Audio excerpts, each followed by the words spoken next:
The baseline operating state of an Aries native is cardinal fire, an energy mathematically driven by external expansion and forward momentum. In June 2026, that natural outward drive is redirected. The focus pivots toward domestic security and internal consolidation. This behavioral pivot is a predictable outcome, triggered by a dense cluster of transiting planets occupying specific sectors of the natal chart. The result is a foundational phase. The native is systemically encouraged to halt their external expansion and begin building inward. This diagram maps exactly how this transit influences behavioral changes, building the astrological architecture layer by layer, starting from the Aries moon. We analyze the macro environment first. Classical parameters of Brihat-Parashara Hora Shastra outline broad themes operating on the 2nd, 3rd, and 4th houses. We then run those themes through the Krishnamurti Padati filter. This determines if those thematic pressures possess the structural alignment required to manifest into physical events. Parashari principles provide the inputs and the desires. KP mechanics dictate the binary outputs and the material reality. Looking closely at the mapping of the 4th house, we see 3 distinct benefics locking into a single domain.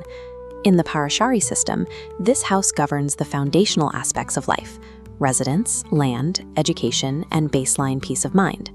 Exalted Jupiter enters this space as the primary auspicious engine, providing the expansive energy associated with property acquisition and educational success.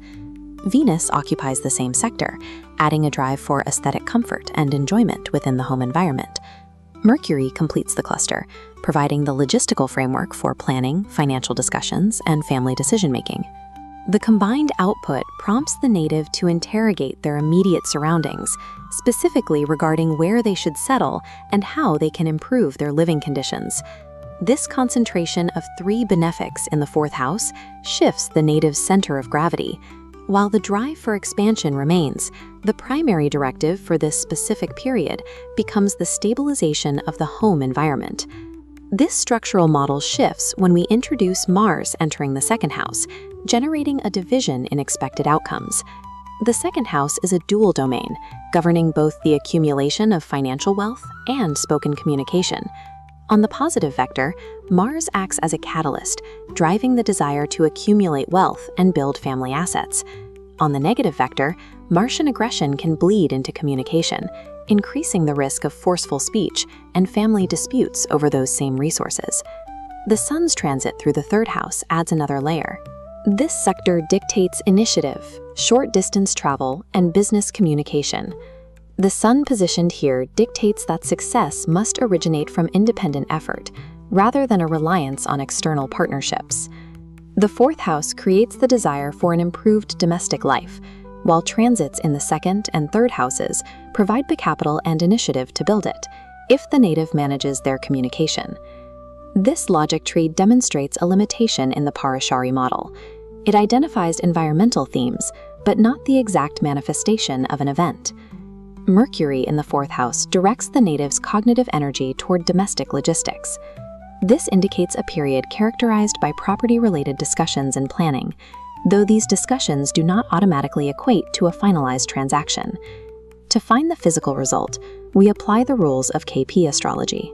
The final outcome is strictly dependent on the houses signified by the transiting planets' star-lords and sublords. If the operative sublords signify the 4th, 11th, or 12th houses, discussions result in a physical real estate transaction.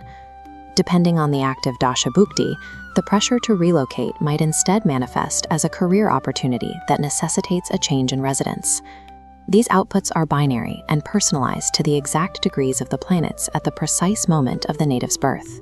Parashari themes dictate what the Aries native wants to achieve in June 2026, but the KP significations dictate what the underlying mathematics actually allow. This matrix directly visualizes the sum total of June 2026's variables, clearly dividing them into optimized vectors and systemic liabilities. The optimized pathways require action. The native should push for property improvements, invest in educational pursuits, and execute independent wealth-building strategies. The systemic liabilities require regulation.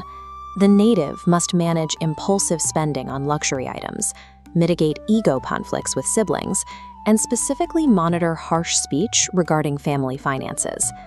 The high concentration of benefics in the fourth house carries a specific behavioral risk, an over-reliance on domestic comfort that can lead to inertia or a reluctance to engage with external challenges.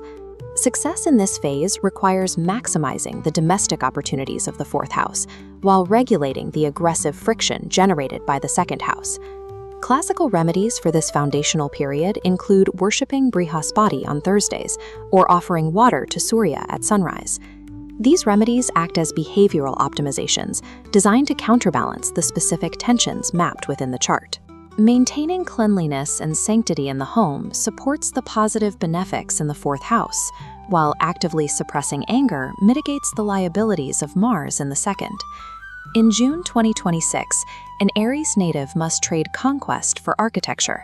The trajectory of future growth is limited by the strength of the domestic and financial foundation they construct right now.